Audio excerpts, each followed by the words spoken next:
Bonjour Bonjour Lisa. Cécile. Alors aujourd'hui, j'avais envie que tu m'en dises un peu plus sur les fascias. C'est vrai qu'on entend beaucoup parler des fascias actuellement. Il semblerait qu'ils participent à notre bien-être à la fois articulaire, musculaire et aussi émotionnel. Donc, je voulais un petit peu savoir ce qu'il en était du point de vue du yin. Est-ce qu'on pouvait apporter un réel bien-être en pratiquant le yin? Ouais, c'est une très bonne question. En fait, les fascias, c'est des tissus qui sont en fait sur lesquels on s'intéresse depuis assez récemment. Très longtemps, on a cru que c'était de la matière inutile. En fait, c'est les tissus qui vont entourer tout ce qui est dans le corps, les organes, les artères, tout le corps en fait est traversé par un réseau facial et ça ressemble à une toile d'araignée. Parfois, on compare ça aussi à la peau du pamplemousse, des quartiers de pamplemousse. C'est quelque chose qui vraiment englobe tout le corps et qui peut expliquer en fait que parfois on a mal aux genoux et en fait le problème vient des cervicales. Et parce qu'en fait, c'est vraiment comme quelque chose comme une unité qui va traverser tout le corps. Et il y a quelques années en arrière, dans le siècle dernier, c'était la première chose qu'on enlevait dans les dissections, pensant que c'était le mauvais gras, un peu comme pour ceux qui mangent de la viande, on comparait ça un peu au mauvais gras, quelque chose d'inutile qu'on enlevait tout de suite, qui empêchait en fait d'observer.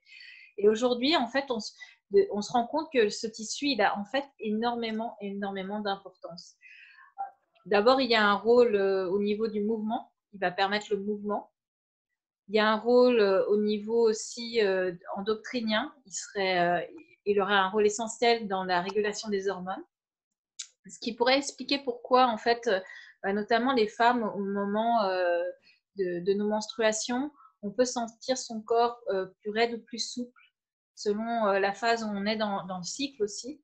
On va avoir un ressenti différent, parce que les fascias, ils vont réagir par rapport à notre bain hormonal. Il y a aussi un lien au niveau du système immunitaire. Et ça, on le voit très bien si vous avez un début de rhume. On sent comme si on avait des courbatures partout. Ça, c'est aussi au niveau des fascias, en fait, qu'il y a quelque chose qui se passe. Et enfin, on parle de ce tissu comme un tissu qui garde nos mémoires émotionnelles. Donc, euh, tout vécu, tout choc émotionnel est enregistré dans nos tissus. Et parfois, on voit après un accident des gens qui physiquement se sont remis complètement, mais qui n'arrivent pas à ramener le mouvement dans une zone du corps parce que le tissu a gardé la mémoire du choc et veut se protéger. Alors maintenant, nous, en yin, on travaille sur les tissus profonds et les fascias font partie de ces tissus-là. Donc, euh, on va particulièrement travailler sur l'aspect d'élasticité du tissu des fascias, qui est un tissu qui est normalement plutôt de nature inélastique, donc un tissu d'isine. Il est composé en fait le fascia de différentes choses, dont le collagène, qui est une des protéines qui fait que on a une rigidité. D'ailleurs, on sait bien, nous les femmes, on retrouve le collagène dans les crèmes anti-rides. C'est pas pour rien parce que c'est une protéine qui va rigidifier le tissu. Et le fascia est composé en partie de collagène et en partie quand même d'élastine. Et élastine, comme son nom l'indique, qui permet l'élasticité. Mais en majorité, il y a du collagène dans les fascias. Après, on trouve aussi dans les fascias des protéoglycanes qui sont comme des éponges à eau. Et en fait, plus on a des éponges à eau, plus le corps va être hydraté et plus il va être mobile.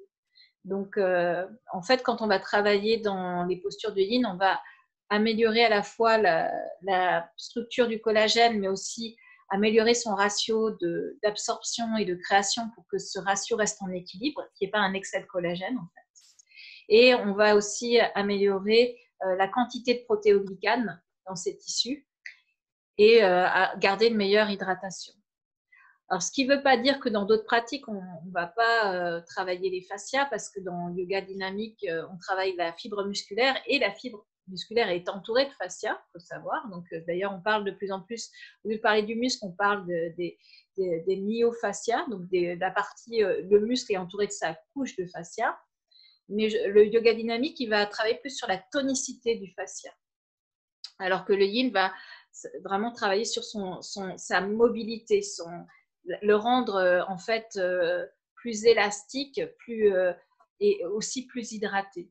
Et moi, ce que je trouve intéressant, c'est que le fascia, c'est un tissu qui bouge très lentement, qui a un rythme très très lent. Et si on veut travailler sur les fascias, l'idéal, c'est vraiment d'être sur un rythme lent. Et d'ailleurs, c'est ce que font les fasciathérapeutes quand ils donnent des exercices. Il y a des mouvements très, très lents. Et en fait, le fascia, avec son rythme, il nous invite un peu à être yin, en fait. Il nous dit que finalement, le rythme qui lui convient mieux, c'est la lenteur. C'est le rythme qu'on a dans le yin yoga. En tout cas, si ça t'intéresse d'aller un peu plus connaître les fascias, il y a un documentaire qui est très connu, qui est un des commentaires d'Arte. Donc, si on google ça sur Internet, on met les fascias Arte, tu vas tomber sur ce documentaire qui dure 1 heure, qui va vraiment aller dans une explication très complète qu'est-ce que sont les fascias et où en sont les études aujourd'hui. Et notamment des études qui vont étudier l'effet de l'acupuncture sur les fascias, ou encore les dernières études qui s'intéressent à la santé du fascia par rapport au cancer. Il y aurait probablement un lien entre certains cancers et la qualité du fascia. Super. Merci beaucoup pour toutes ces précisions et on continue à pratiquer. Merci à toi pour ta question, Lisa.